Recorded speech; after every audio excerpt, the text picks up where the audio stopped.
Hi అండి, welcome to my channel Praveen Jyothi vlogs.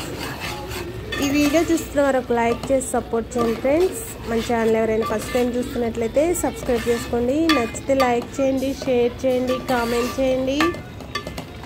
Please support మీ. ఈరోజు పిల్లల లంచ్ బాక్సులు అయితే చుక్కకూర ఉల్లికారం అయితే చేశానండి. ఈ చుక్కకూర ఉల్లికారం కోసం 2 పెద్ద సైజు చుక్కకూరను అయితే తెచ్చుకొని ఇలా శుభ్రం చేసి కట్ చేసుకుంటున్నాను. కట్ చేసుకున్న చుక్కకూరని పక్కకు పెట్టుకొని దీనిలో ఉల్లికారం కోసం 3 మీడియం సైజు ఉల్లిపాయలు అయితే తీసుకున్నానండి. ఒక 10 వెల్లుల్లి, 1 స్పూన్ జీలకర్ర, మనం తినే రుచికి సరిపడా సాల్ట్ అయితే వేసుకోవాలి. అలాగే 2 స్పూన్ల కారం వేసి అయితే వీటిని మిక్సీ అయితే పట్టుకున్నానండి.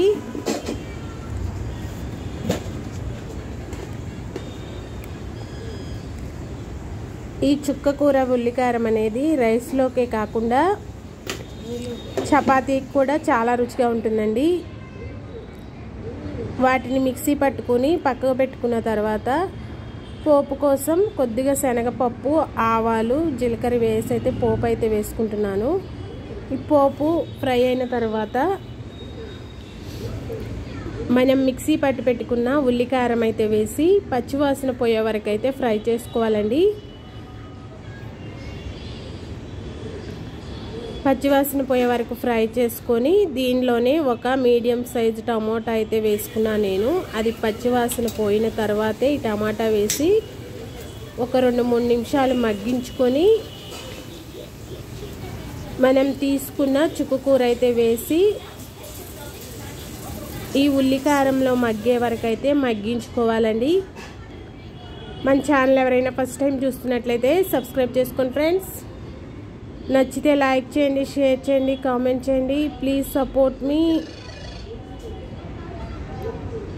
మనం తీసుకున్న చుక్కకూర కూడా వేసి అయితే నేను ఈ ఉల్లికారం చుక్కకూర కలిసే వరకు అయితే ఇలా మగ్గించుకుంటున్నానండి.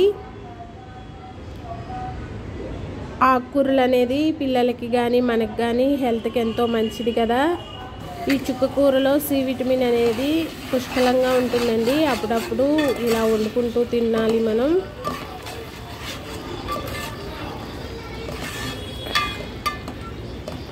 చుక్కకూర కూడా వేసి ఇలా మగ్గించుకున్న తర్వాత ఈ చుక్కకూర అనేది ఇలా దగ్గరకు వచ్చిన తర్వాత తీసుకుంటే ఈ కర్రీ అనేది రెడీ అయినట్టేనండి. ఈ వీడియో అయితే ఇంతే ఫ్రెండ్స్. నచ్చితే ఒక లైక్ చేసి సపోర్ట్ చేయండి ఫ్రెండ్స్.